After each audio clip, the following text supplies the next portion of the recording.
Drawing from the City, Teju Behan. Based on the oral stories of Teju Behan. Original Tamil text Salai Selvam. English text V. Geeta and Geeta Wolf. They call me Teju. Here I am as a little girl in our village. I feel at home, indoors as well as outdoors, and my favorite place is near the stream that runs behind our hut. Our village is green at times, but often when the summer is hot, it's baked brown. The fields are empty and the stream dries into a cracked bed. Our house is tiny. All of us have to work for all of us to eat. It's not just us, everyone around us lives like we do. Work takes us to the forest nearby. I never go alone. Pa and Ma, our neighbors and their babies, we all go together. It is scary to be by yourself amongst the trees. You hear things that rustle, whisper, breathe. I hold my father's hand tight. He taps his stick on the ground or on a tree trunk. He tells me that it is his way of telling the forest it has visitors. Work is fetching water, gathering firewood and fruit we can eat. Ma gathers other things too, seeds, berries, leaves. Ma says you have to listen carefully in the forest. Chirping squirrels warn you of snakes. The wind brings the smell of rain or a dead animal. We come home to more work, cooking, washing, cleaning. Sometimes Pa and Ma go off again to work on rich people's fields.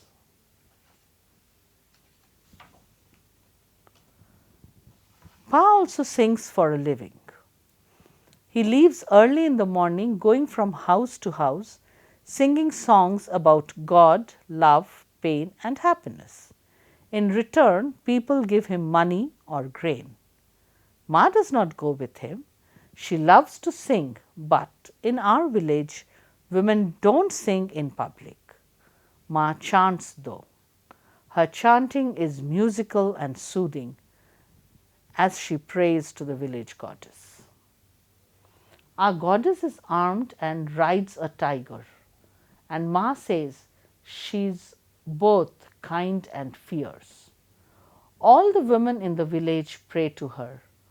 They ask for different things, for rain, for their sick children to get well, for a good harvest. I pray sometimes with Ma. Ma tells me that it is the goddess who takes care of the poor, but I don't know about that because we continue to stay poor.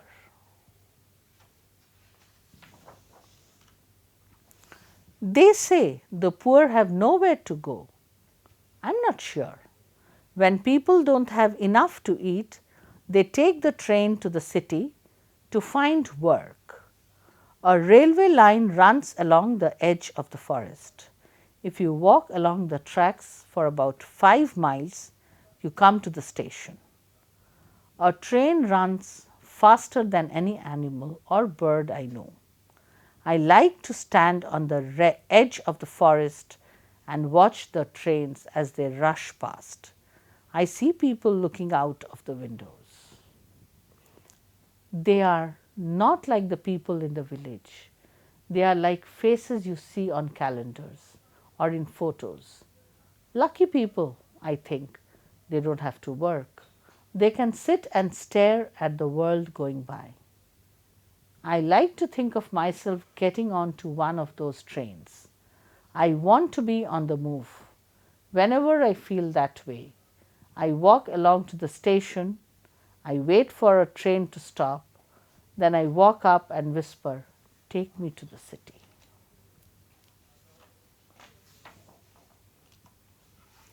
And then it does not it does happen.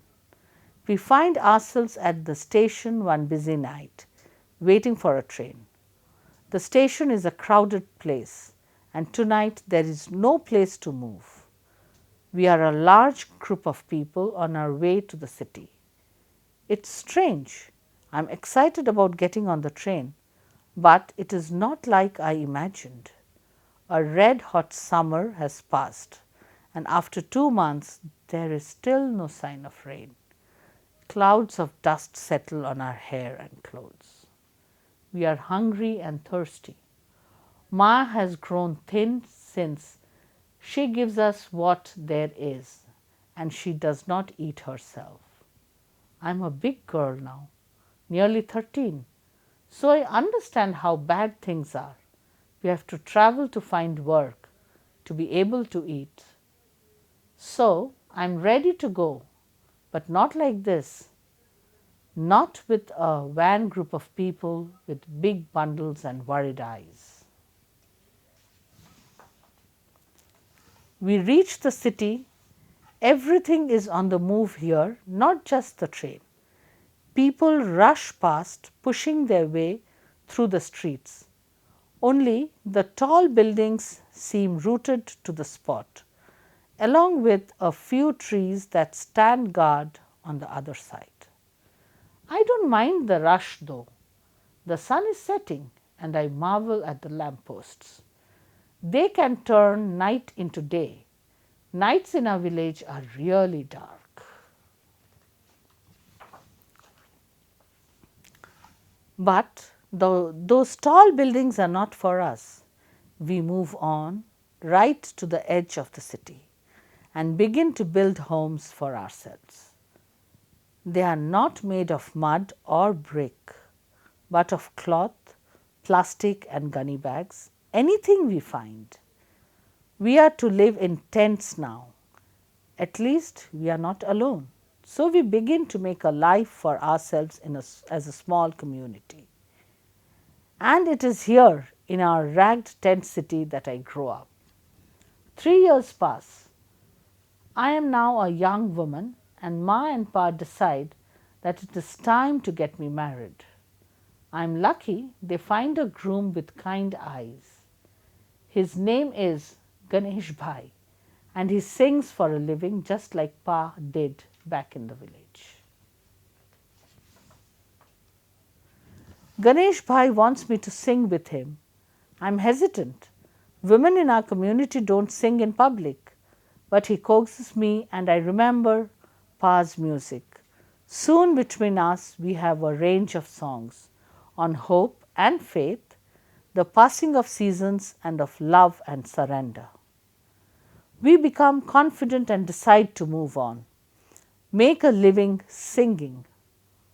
All the way to Mumbai, says Ganesh Bhai. Who knows? We might sing in a film. I am excited but wary. In Mumbai, I see the sea for the first time. So much water. To stop myself watching the waves all the time, I turn my back to them as we sit on the sands, singing and playing on instruments we have made. Our hands are busy in other ways too, gathering coins that people throw to us. We need money to feed our growing family. After a year, life becomes too hard. We decide to return home just as we are beginning to wonder if things will ever improve. A piece of luck comes our way. Ganesh Bhai meets an artist who finds him a job as a singer in a restaurant. I feel bold enough to join him. One day, the artist asks Ganesh Bhai to try his hand at drawing. He gives him paper and pen, and before we know it, Ganesh Bhai starts to enjoy himself. The drawings just come out of his hand. Will this drawing fetch us money? I wonder. Are we not better off singing? And then Ganesh Bhai says, why don't you try?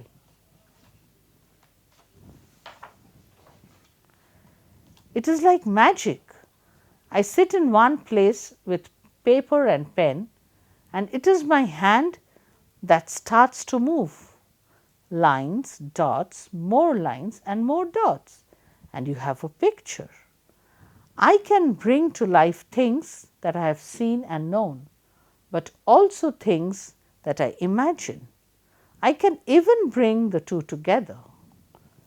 I have been moving all my life looking for ways to survive, but this is a new direction. My heart is full. I see a girl going somewhere on a bicycle. I draw a whole group of girls, all of them on the way somewhere.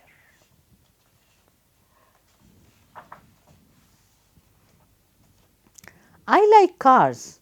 I wonder what it's like to move at high speed and to be in control of where you are going. There are always two women in my cars. One drives and the other looks out of the window. I want to be both those women. I watch big, graceful birds that move silently through the sky. When I was a child, great flocks of white birds would swoop quietly down onto the branches of our forest trees and rest there for the winter. I decide now to draw a bird, but an iron one, large and complicated, flying from the city where I live, or maybe it is flying to a city carrying women on their way there. I sent some tiny birds along just in case they need to know where. But even in the plane, my women are not content to sit still. So I float them down, wondering where they should go next. Should they fly forever like birds, or should I draw some lines taking them down to the sea? I rest my pen here for a moment. I have time to decide.